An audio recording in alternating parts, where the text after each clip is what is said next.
Hey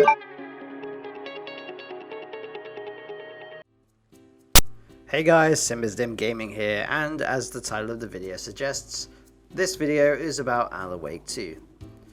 This will be, hopefully, as spoiler free as possible because I know there's still a lot of people waiting to play this game, and I'm not going to be the one to spoil it for you. In a nutshell, Alan Wake 2 is probably my game of the year. To be honest, I really loved Resident Evil 4 Remake, but it's a remake, so we kind of, in a nutshell, know what's going to happen. General gist is still the same. However, Alan Wake is a totally fresh narrative and experience, and I think that plays into its favour. Alan Wake 2 is 13 years after Alan Wake 1. It's set 13 years after, and ironically enough, the game has come out 13 years after Alan Wake 1. And of course you play as Alan Wake, and you also play as another character, Saga Anderson. Both of the characters have their own unique weapons, play styles, and how you play the game in their sections. They also do overlap at points, but I'm not going to go into that because it's very spoiler heavy. As I've come to expect from Remedy games, the combat is very fluid. It's quite fun, and although it has survival horror undertones, it's kind of Remedy's unique take on combat. It's not like Resident Evil 4, for example. One of the things I love the most about Alan Wake 2, it's literally like you're playing through a Stephen King novel. It just has a lot of twists and turns and things that you would literally see in a novel. Moving on from that, the world that they've created, which you're essentially in the area of the first game for the most part, but you do expand out.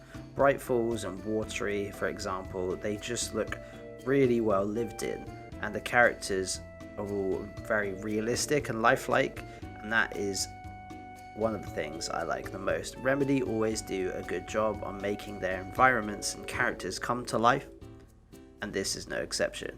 In fact, I think this is their best one that they've done, to be honest with you. Retouching on combat again, both characters have unique styles of combat. With Alan, you have words of power which you have to find.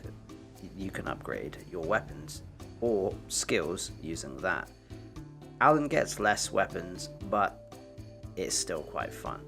Saga, however, you find little lunch boxes and you can upgrade your weapons with extended magazines. If, for example, you have enough, you can make the crossbow have 2 bolts before you have to reload. And she gets a more diverse arsenal of weapons, so you can cater the playstyle around the weapons you like. Combat's very fluid. The enemies are very unpredictable at points, so it can make each combat section feel really desperate, and they can take you down very quickly, so you have to be good at dodging and placing your shots, as ammo is quite limited, which I'm a pretty big fan of, because if you have too much ammo in a survival horror game, it takes the hardness out of it, in my opinion. Moving back to the world, it pays to explore and not just rush through the story, as there's lots of little hidden things that can actually help you quite a lot in the world of Alan Wake, scattered around Bright Falls and Watery and the other areas. I really recommend checking them out, and there's also some really fun puzzles also that you have to do, finding these areas, but again, it's very rewarding to do so. Moving back to the narrative, it's just a really well story driven game with horror undertones, and it just mixes them very well. They took what was good with Alan Wake 1, modernized it, and gave it a new school survival horror playstyle, and it just works really well. And it also doesn't feel like you're playing a Resident Evil or Silent Hill title. It feels like its own thing, which with survival horror games and their popularity now, it's a lot harder to do, so kudos to Remedy for that. To be honest, if you're a fan of horror novels or just even Stephen King novels and you wanted a game that's kind of like some of his novels or other authors' novels, this game is for you. It just feels like you're playing that genre or book in a video game. I would really recommend it. I can't get enough of this game. At the time of this video, I'm on the final draft, however I've not completed it, so I haven't actually seen the proper ending, and I can't wait to see it.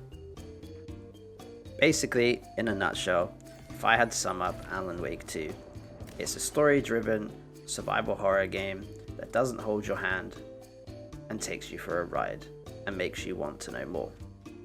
Let me know what you think of Alan Wake 2 and if you think it should have got Game of the Year. In my opinion, it should have. But that is just my opinion. This is SimmersDim Gaming, and I'll see you in the next one.